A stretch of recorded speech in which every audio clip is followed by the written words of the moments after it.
Here is the WBO number 10 ranked contender tonight, making his first attempt at a world title, introducing the undefeated Francisco Panchito de Vaca.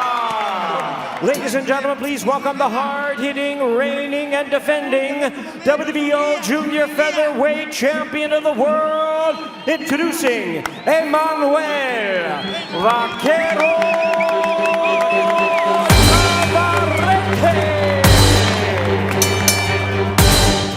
Emanuel Navarrete entered the fight carrying the momentum of a newly crowned champion who had quickly become one of the most exciting offensive forces in boxing. When you're down there. Oh! There's that left lead uppercut, and the knockdown is scored! His high-volume pressure and unpredictable angles made him a nightmare for anyone at 122 pounds. Gonzalez, who wasn't throwing punches and was taking punishment, and here it comes to an end once again. Emanuel Navarrete with a big knockout of Panchito in his fourth title defense. He hurt his, I think Navarrete hurt his right hand. Now Dogbe held up by the ropes, and Dogbe goes down for the second time in this fight. With confidence surging and his knockout power gaining attention, he approached the bout determined to make another dominant statement in his title reign. They finish things off here in round number 11. Russell Morris giving it a look. There it is. TKO victory. For Navarrete, this fight was a chance to strengthen his growing reputation as the division's most relentless and dangerous champion.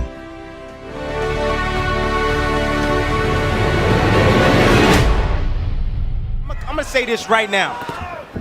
You know, if I'm the champion, do you think I'm gonna be deterred or scared to get hit with a guy with 6 knockouts? Know right away why he's the champion, why he has the buzz, and why he has the momentum to establish some respect.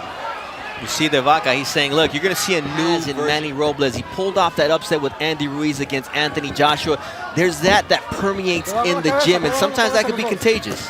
Absolutely, and the experience. Ooh, coming from the champion. Navarrete, ooh, nice uppercut right there by Navarrete. Navarrete said, look, man, people honor that, especially trying to become another great Mexican warrior. I think he's fine just the way that the awkwardness is cleverness for him. That's what it works for him. It's an asset. Being awkward and, you know, have great success with it. If he can do it and be unorthodox, why switch away from that? It's a lot harder for a fundamentally sound fighter to face an awkward guy like Navarrete. Now he goes back orthodox, and I'm talking about the champion, Navarrete. You see that right hand from the Vaca trying to establish a little bit of respect. The Vaca's going to have a lot of fans here, as you can see the people standing up, making the drive from Phoenix. You just see the difference in power right now. The Vaca will throw 4 or 5 punches. To Navarrete early on. Navarrete, he's breaking them down to the body early, going downstairs, and also to the head with nice right crisp punches. Hey, when you are throwing your punch, he's thinking about coming back with something else, so just be very careful with that. You're doing really well.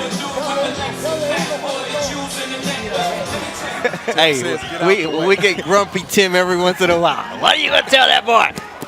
Like your dad, huh? Big Ray. Man, he didn't play in that corner.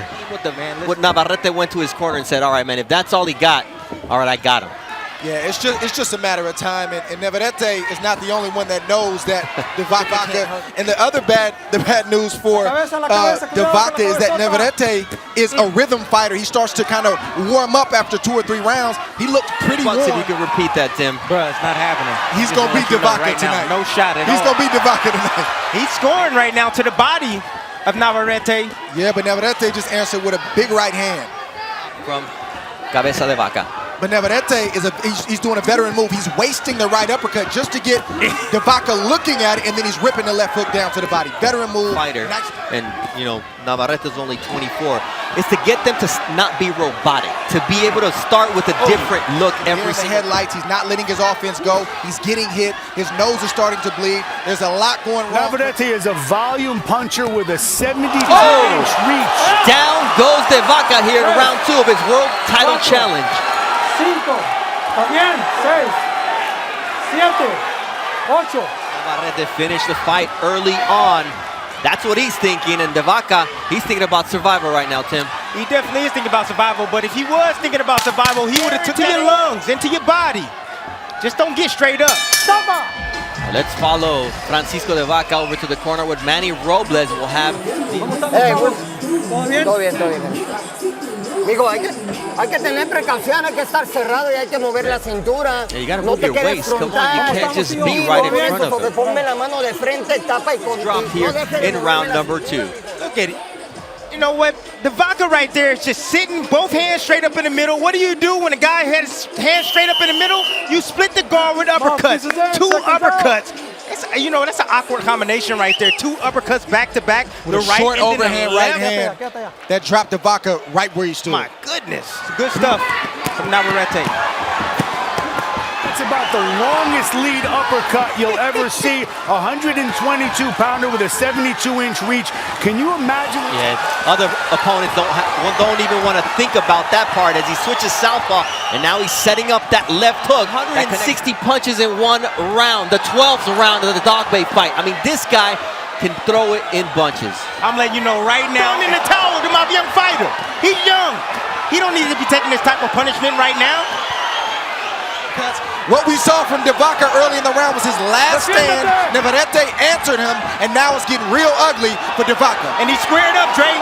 Somebody needs to save this young man. He's going to get hurt. It won't be long. It won't be long. Who didn't have a chance to knock him out in this fight in De Vaca. He's putting on a valiant effort, but you guys are right. Manny Robles is looking in. Man. He's not going to let his guy take too much punishment. Navarrete. It's pick your poison time. Listen, it's unnecessary punishment right now. And the reason why the ref is not stopping in and stepping the action is because De Vaca is fighting back, and he finally decides. Tyson Fury undercard, September 14th. Take a look at Here we see count to the back of the ear, to the chin. He's going uppercuts, body shots right now. No, this is all heart right here from De Vaca. But Navarrete's right where he wants to be. He knows he's got his opponent yielding. It's just a matter of time, like I said.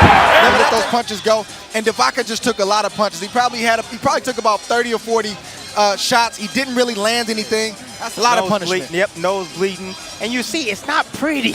What we see from Navarrete is not pretty at all. I like it. It's effective.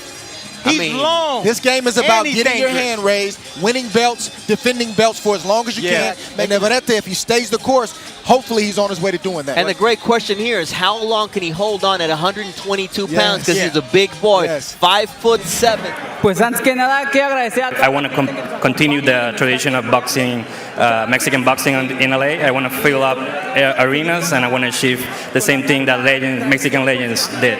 He is the winner by way of knockout and still the WBO Junior Featherweight Champion of the World, Emanuel Navarrete.